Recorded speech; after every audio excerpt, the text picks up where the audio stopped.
Surprise online learning centre में आप लोग का स्वागत है। मैं हूं अंकित पांडे, आया हूं आपको पढ़ाने केमिस्ट्री। आप पढ़ रहे थे पृष्ठ रसायन और आज हम बात करने वाले हैं कोलाइड बनाने की विधि। यानी कि आज हम बात करेंगे कोलाइड को कैसे बनाया जाता है, या कोलाइड के कणों के आकार को, या किसी भी पदार्थ के कणों के आकार। जैसा कि हमने पहले ही बता दिया है कि कोलाइड एक प्रकार की अवस्था है जो उसके पार्टिकल के आकार पर डिपेंड करती है, कणों के आकार पर डिपेंड करती है कि वो अगर 50 एंगस्ट्रॉम से 2000 एंगस्ट्रॉम के बीच में आ गया, या फिर 1 नैनोमीटर से 1000 नैनोमीटर के बीच में आ जाए तो वो क्या बन जाएगा, कोलाइड बन जाएगा। तो आज हम पढ़ेंगे कोलाइड बनाने की विधि, यानी कैसे कोलाइड बनाए जाते हैं।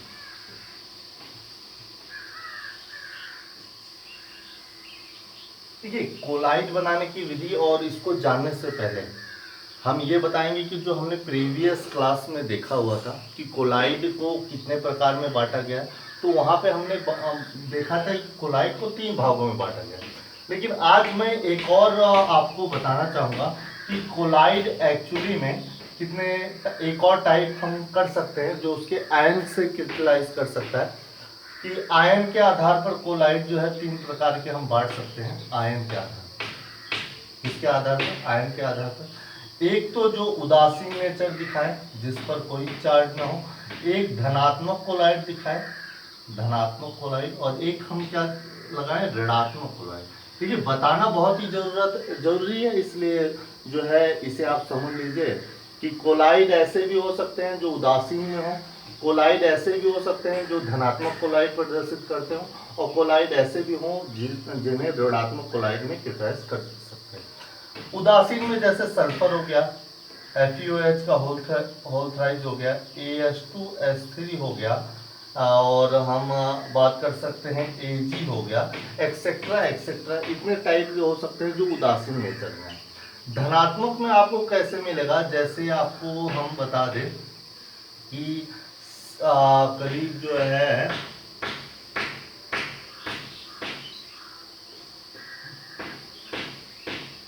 C12H25 NH2+, एक आपको इस टाइप का मिल सकता है। Ag+ टाइप का भी आपको जो है कोलाइड मिल सकता है। और आपको जो है बहुत सारे प्रकार से, जैसे Fe आपको मिल सकते हैं किस टाइप के, FeCl3 Fe++ टाइप का, इस टाइप का भी मिल सकता है। और आपको कई तरह के पॉजिटिव धनात्मक कोलाइड मिल सकते हैं। ऋणात्मक कोलाइड में आपको C17S35 C00- ये आपको जो है कोलाइड मिल सकता है। और आपको जो है S- का कोलाइड मिल सकता है। और आपको यहाँ पे और भी तरीके से आप जो है कोलाइड नेचर बना सकते हैं, जैसे FeCl3Cl-, इस टाइप का भी आप जो है कोलाइड बना सकते हैं। तो मेरे कहने का मतलब है कि अगर हम कोलाइड बनाने की विधि जान रहे हैं तो उससे पहले आपको आयन के हिसाब से जो है कोलाइड को बनाने की विधि आनी चाहिए। यानी कि आप इसे जो है, जब हमने कोलाइड का वर्गीकरण पढ़ा था तो उसके बाद हम महत्वपूर्ण तथ्य में जो है इसे लिख सकते हैं, यानी आप इसे बना सकते हैं। तो महत्वपूर्ण तथ्य में इसे टाइप करने के बाद, लिखने के बाद फिर हम पढ़ेंगे कोलाइड बनाने की विधि।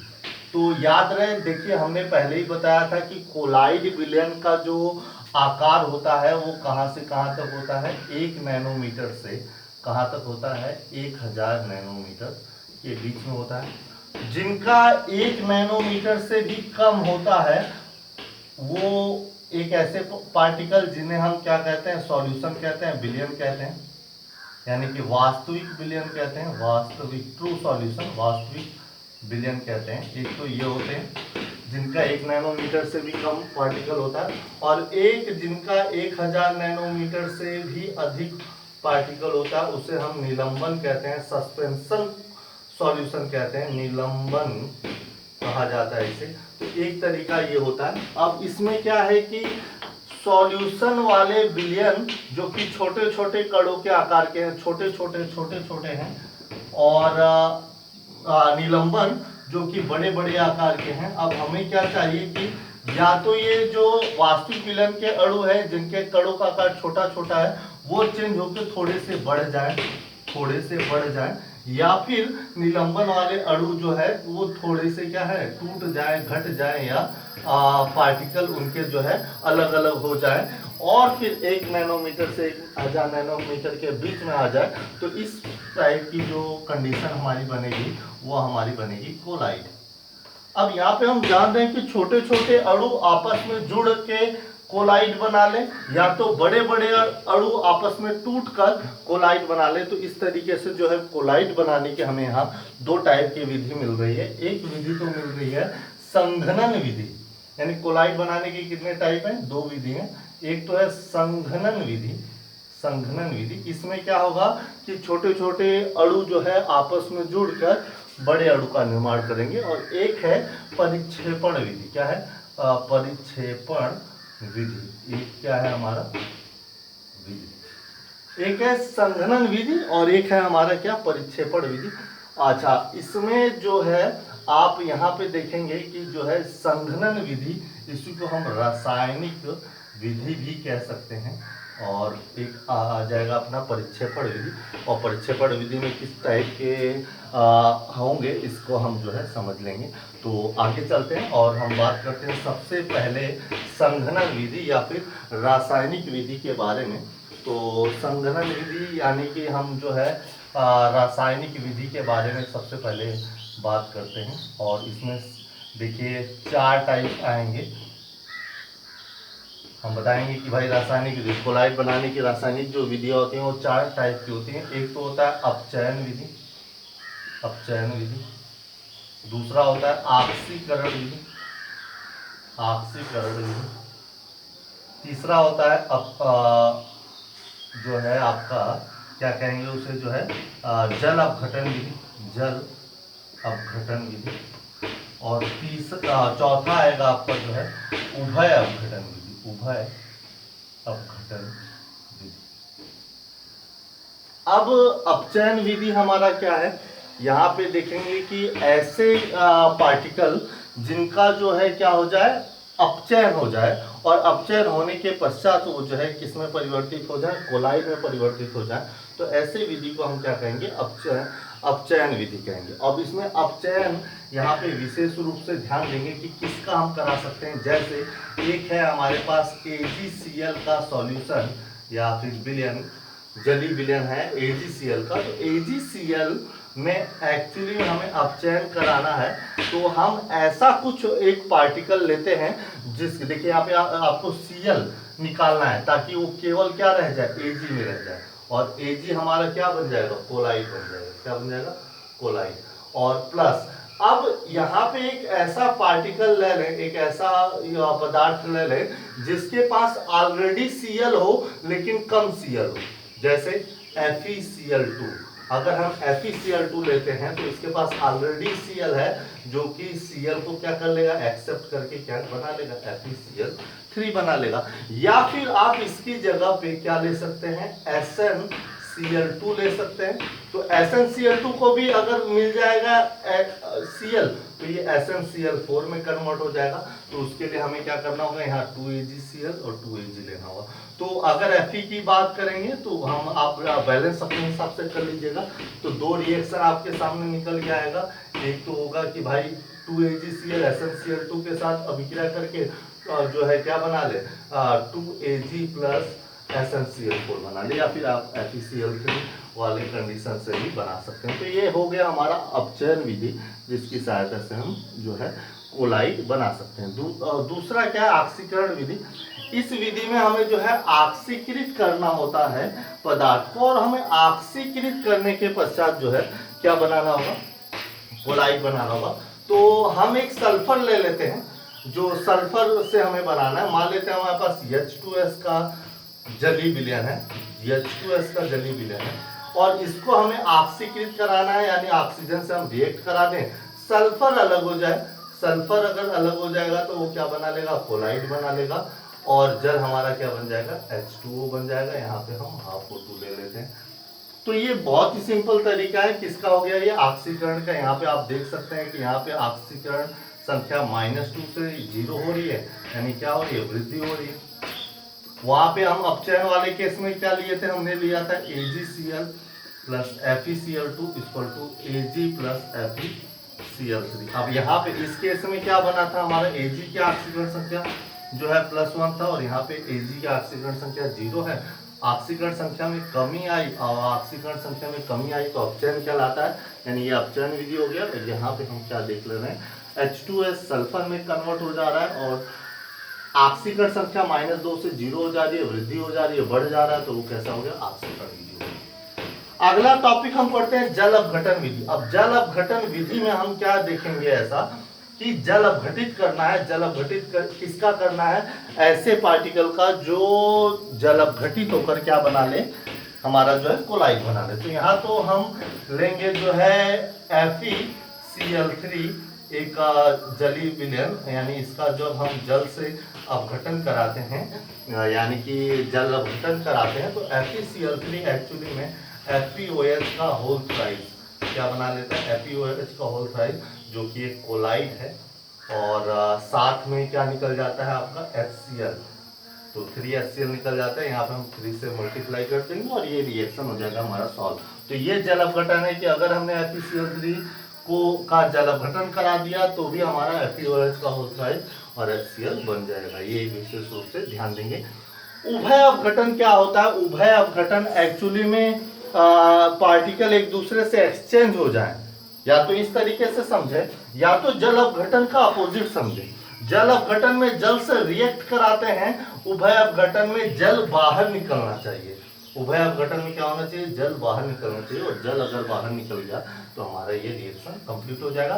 तो यहाँ से हम बात करते हैं कि हमारे पास AS2O3 है और इसकी अभिक्रिया हमने H2S से करा दिया और जैसे ही AS2O3 के आर्सेनिक जो है ऑक्साइड की अभिक्रिया हमने H2S से करा दिया तो हमारा आर्सेनिक सल्फाइड बन जाएगा, यानी चेंज हो गए और यहाँ पे हमारा क्या आ जाएगा?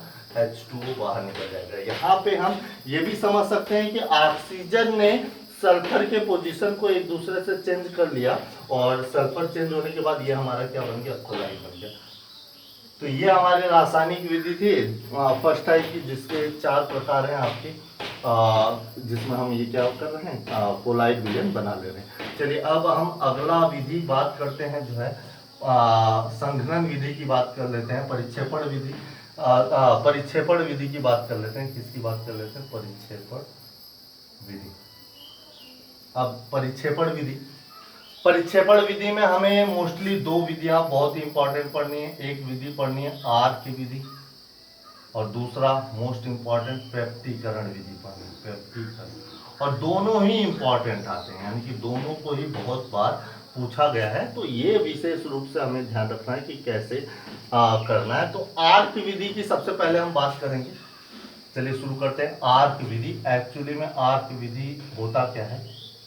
आर्क मतलब होता है चिंगारी। यहाँ आर्क से मतलब है चिंगारी, इसका शाब्दिक अर्थ होता है चिंगारी या फिर आग।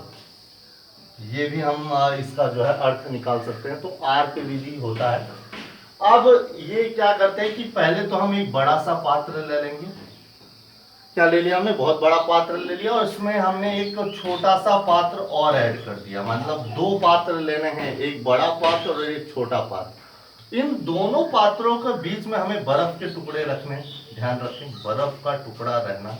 ये हम जो है आइस स्लाइड्स कह सकते हैं इसे, बर्फ के टुकड़े ले सकते हैं हम जो है। और ये हमारा हो गया बर्फ के छोटे छोटे टुकड़े। तो क्या हो गया हमारा? बर्फ के टुकड़े। अब इसमें क्या किया हमने? जल रखा। ये हमारा परिक्षेपण माध्यम का कार्य करेगा। किसका कार्य करेगा? परिक्षेपण माध्यम का कार्य करेगा। अब इस जल में हमने वो पार्टिकल रखा जिसे हमें क्या करना है? कोलाइड में चेंज करना है। तो हमने कोलाइड में चेंज करने के लिए कुछ हमने ऐसे रख दिया। ये असल में क्या है? गोल्ड है।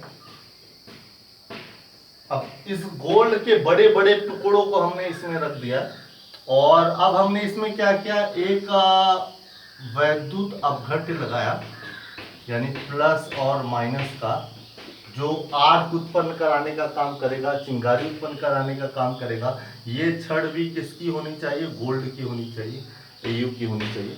तो एयू के हिसाब से हमने जो है क्या इलेक्ट्रोड जनरेट किया प्लस और माइनस से, और इससे जो है हाई वोल्टेज उत्पन्न किया हमने, हाई वोल्टेज उत्पन्न किया हमने। ध्यान रहे यहाँ पे हाई वोल्टेज उत्पन्न करना है, गोल्ड के छोटे छोटे टुकड़े रखा, ये हमारा जल ऑलरेडी H2 है ही, और इसके बाहर हमने रखा हुआ है बर्फ के टुकड़े। अब ये कंडीशन हमारी बन रही है। अगर आपको ये आर्क छड़ ये नहीं समझ में आ रहा है तो मैं आपको बता दूं, पानी गर्म करने वाला जो आप इस्तेमाल करते हैं ठंडियों में, जिसमें रॉड नहीं होता, जिसे हम पानी में डाल देते हैं तो पानी हमारा गर्म होने लगता है, तो ये वही है। अगर आप इसमें कंफ्यूज हो रहे हैं तो मैं आपको बता दूं ये वही। अभी कैसे कार्य करता है, कैसे वर्क करता है, इस पर भी बात कर लेते हैं। देखिए, बर्फ रखने का उद्देश्य है कि जब ये चिंगारी उत्पन्न, यहाँ आग उत्पन्न होगा जब, तो ये जो पार्टिकल हमने रखे हैं ये वाष्पित ना हो, या दूसरे शब्दों में कहें तो ये गर्म होगा और ये ठंडा होगा, तो गर्म और ठंडे का एक अलग सा कॉम्बिनेशन बन जाएगा, जिसकी वजह से ये जो टुकड़े हैं वो आसानी से जल के साथ मिश्रण होने लगेंगे। देखिए, हमें यहाँ जो है गोल्ड का जेल बनाना है, कोलाइड बनाना है, तो ये विशेष रूप से हम ध्यान रखेंगे कि ये गोल्ड जल के साथ, यानी गोल्ड परिक्षेपित अवस्था, जल हमारा परिक्षेपण माध्यम एक इस प्रकार से मिश्रित हो जाए कि अब अलग अलग ना हो पाए, तो उस कंडीशन में हमारा कोलाइड बनेगा। तो यहाँ पे बर्फ रखने का उद्देश्य है। थोड़ा सा एक और काम करेंगे हम, इसमें KOH मिलाते हैं। KOH इज वेरी इंपॉर्टेंट मिलाना, इसलिए कि जब हमारा गोल्ड टूट रहा होगा, जब हमारा गोल्ड जो है टूट रहा होगा, तो ये जो इसका OH पार्ट है, ये जो OH पार्ट है, ये Ag के चारों ओर एक जो है सुरक्षा कवच बना लेगा, जिससे एक Ag, अगर बाई चांस Ag प्लस और दूसरा Ag प्लस हुआ या फिर Ag हुआ, तो ये वापस आकर फिर से मिलके बड़े कण ना बना लें। तो दो छोटे छोटे कणों को जब ये अलग होंगे जल के साथ, तो ये OH माइनस का एक कवर हो जाएगा हर एक Ag के चारों तरफ। इससे क्या होगा कि दो Ag आपस में आके मिल नहीं पाएंगे, यानी छोटे छोटे टुकड़े अलग अलग ही रहेंगे। हमें कोलाइड रेंज लेना है, नहीं तो पता चले Ag आपस में मिलके फिर से बड़े कणों का आकार ले लिया, तो फिर हमारा ये काम भी करना बेकार हो गया। तो हमने फिर से समझाते हैं कि क्या लिया, बर्फ का टुकड़ा लिया, दो पात्र रखें, दो पात्रों के बीच में बर्फ का टुकड़ा, फिर छोटे वाले पात्र में हमने जल भरा, जल के साथ हमने वो गोल्ड भरा जिसका हमें कोलाइड विलयन प्राप्त करना है। जल का ही हमने इलेक्ट्रोड तैयार किया प्लस और माइनस से, जिसको हमने हाई वोल्टेज उत्पन्न किया, और इसी जल में थोड़ा सा KOH मिला दिया ताकि वो सुरक्षा कवच का कार्य कर सके। जैसे ही हम हाई वोल्टेज से जो है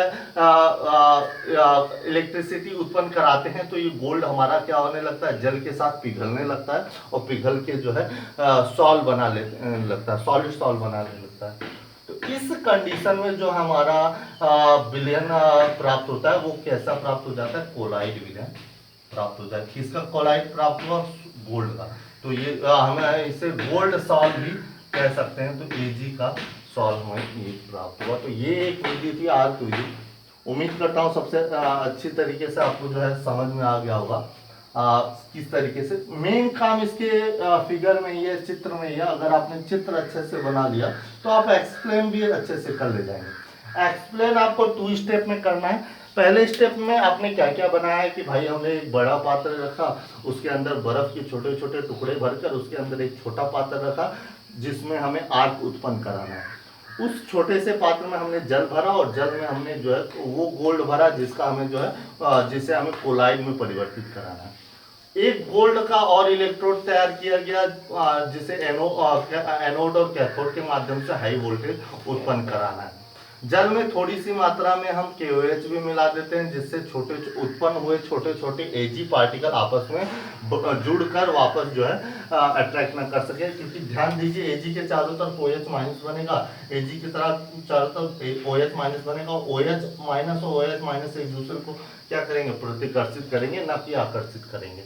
तो ये तो हमारा फर्स्ट स्टेप में रखा जाएगा। फिर सेकेंड स्टेप में रखेंगे कि होता कैसे है। जैसे ही इलेक्ट्रोड के माध्यम से, अब सेकेंड स्टेप में हम क्या लिखेंगे कि जैसे ही इलेक्ट्रोड के माध्यम से हाई वोल्टेज उत्पन्न कराया गया तो गोल्ड हमारा जो है जल के साथ मिश्रित होने लगता है और कोलाइड विलयन में परिवर्तित होने लगता है। Ag के चारों ओर OH माइनस की एक परत बन जाती है, और प्रत्येक Ag के चारों ओर बने हुए OH माइनस के परत आपस में उन्हें अट्रैक्ट करने नहीं देते, और इस तरह से धीरे धीरे हमारा जो है गोल्ड साल बनना शुरू हो जाता है। तो एकदम सिंपल लैंग्वेज में आपको ये बताना है। तो ये तो था हमारा आर्क विधि। उम्मीद करता हूँ बहुत अच्छे से समझ में आ गया होगा। अगला टॉपिक है हमारा पेप्टीकरण विधि। पेप्टीकरण विधि, अब ये जो पेप्टीकरण विधि है, पेप्टीकरण विधि, ये विधि प्रयोगशाला विधि भी कहलाती है, यानी कि इसे हम प्रयोगशाला में आसानी से बना सकते हैं। बस आपको क्या करना है कि इसमें क्या आवश्यकता पड़ेगी, ताजा अवक्षेप की, यानी ऐसा अवक्षेप जो करंट में ही तैयार किया गया हो, तुरंत तैयार किया होगा वो अवक्षेप। जैसे मैं मान लेता हूं क्या है हमारे पास FeCl3, एक माफ करिएगा FeOH का होल थ्राइज मान लेते हैं। एक हमारे पास क्या है, एक ताजा अवक्षेप जो FeOH का होल थ्राइज है। ये कहाँ से मिलेगा, तो ये मिलेगा आपका, अभी मैंने रासायनिक समीकरण में जहां पे बताया था जल अपघटन कि FeCl3 का जल्दी से जल अपघटन किया जाए तो FeOH का होल थ्राइज मिल जाएगा। अब ये ताजा अवक्षेपित को ही किस तरीके से कोलाइड में बदला जाएगा इसकी चर्चा करनी है। तो ये जो ताजा अवक्षेपित, इसे हम PPT कहते हैं, अवक्षेप कहते हैं। तो इसे क्या करना है, हमारे पास प्रयोगशाला में एक टेस्ट ट्यूब होता है, टेस्ट ट्यूब, उसमें क्या करना है, मिला देना है। अब ये हो गया हमारा FeOH का होल थ्राइज। अब इस FeOH के होल थ्राइज के साथ हमें क्या मिलाना है, जल मिलाना है, क्योंकि जल के साथ हमें क्या बनाना है, इसका कोलाइड बनाना है। साथ में ध्यान रहे, जल के साथ हम एक ऐसा वैद्युत अपघट्य मिलाएंगे, एक ऐसा वैद्युत अपघट्य मिलाएंगे जो वैद्युत अपघट्य या तो Fe प्लस एक्सेप्टेबल हो या तो OH माइनस एक्सेप्टेबल हो। जैसे यानी कि FeOH3 का अगर हम ताजा अवक्षेप ले रहे हैं तो उसके साथ हम FeCl3 मिला सकते हैं। अब इससे क्या होगा कि जल के साथ ये मिलाने पर, और यहाँ पे हम क्या करेंगे, जब टेस्ट ट्यूब को के ऊपर उंगली रख के घुमाएंगे तो ये आसानी से जो है FeOH का होल थ्राइज जो है कोलाइड में परिवर्तित हो जाएगा। बहुत ही सिंपल है, बहुत ही इजी तरीके से हम इसे घोलें और ये क्या बन गया, जो है कोलाइड बन गया। आप अगर चाहें तो यहाँ पे AgCl भी ले सकते हैं। अब अगर AgCl लेंगे तो आपको जल के साथ कौन सा वैद्युत अपघट्य लेना पड़ेगा, AgNO3। आप क्या ले सकते हैं, AgNO3 ले सकते हैं। अच्छा, आप AgNO3 के अतिरिक्त HCl भी ले सकते हैं, क्योंकि इसमें क्या है, Cl है, तो इसमें क्या ले सकते हैं आप, HCl भी ले सकते हैं। तो क्या करना है कि जो भी ताजा अवक्षेप है उसको किसी उसी के एक आयन के वैद्युत अपघट्य के साथ मिलाकर हिलाने पर जो है हमारा क्या प्राप्त हो जाता है, क्या ताजा अवक्षेप है वो कोलाइड अवस्था में परिवर्तित हो जाता है। इसी घटना को हम क्या कहते हैं, पेप्टीकरण कहते हैं। हाँ, यहाँ ध्यान रखिए, जो वैद्युत अपघट्य मिलाया जाता है उससे पेप्टीकारक कहते हैं। क्या कहते हैं, पेप्टीकारक। ये आप ध्यान रखेंगे, पेप्टीकारक कहते हैं। ये घटना क्या कहलाती है, पेप्टीकरण कहलाती है, और जो वैद्युत अपघट्य मिलाया जाता है वो क्या कहलाता है, पेप्टीकारक कहलाता है। आपके मन में उठ रहा होगा इसका कोई रिएक्शन, तो चलिए रिएक्शन दिखा देते हैं कि जैसे हमने FeOH का होल थ्राइज लिया और उसमें हमने FeCl3 मिलाया, तो मैं आपको बता दूं कि Fe जो है आयन टूट के इसके चारों तरफ क्या बना लेता है, FeOH का होल थ्राइज, और Fe ट्रिपल प्लस का जो है कोलाइड, ये धनात्मक कोलाइड बनाता है, और Cl यहाँ पे अलग हो जाता है। इसी तरीके से अगर मैं AgCl की बात करूं और हमने AgNO3 ले लिया है, तो यहाँ पे क्या होगा, Ag इसी के चारों तरफ चला जाएगा, AgCl के चारों तरफ Ag चला जाएगा और Ag प्लस हो जाएगा, NO3 हमारा जो है अलग हो जाएगा। तो ये हमारा रिएक्शन है। आप चाहें तो इसके AgCl के चारों तरफ ऐसे मतलब HCl से भी करा सकते हैं। तो हमारा AgCl, ध्यान रहे जो सह आयन होगा वही जाएगा। तो AgCl के चारों तरफ Cl- चला गया तो ये कोलाइड बन गया और H+ यहाँ हल हो गया। तो ये तो हमारा 50 का क्या था, रिएक्शन था, इक्वेशन था, समीकरण था। तो उम्मीद करता हूँ आप लोगों को कोलाइड बनाने की विधि बहुत अच्छे तरीके से समझ में आ गई होगी। तो इसी तरीके से पढ़ते रहें। All the best, take care.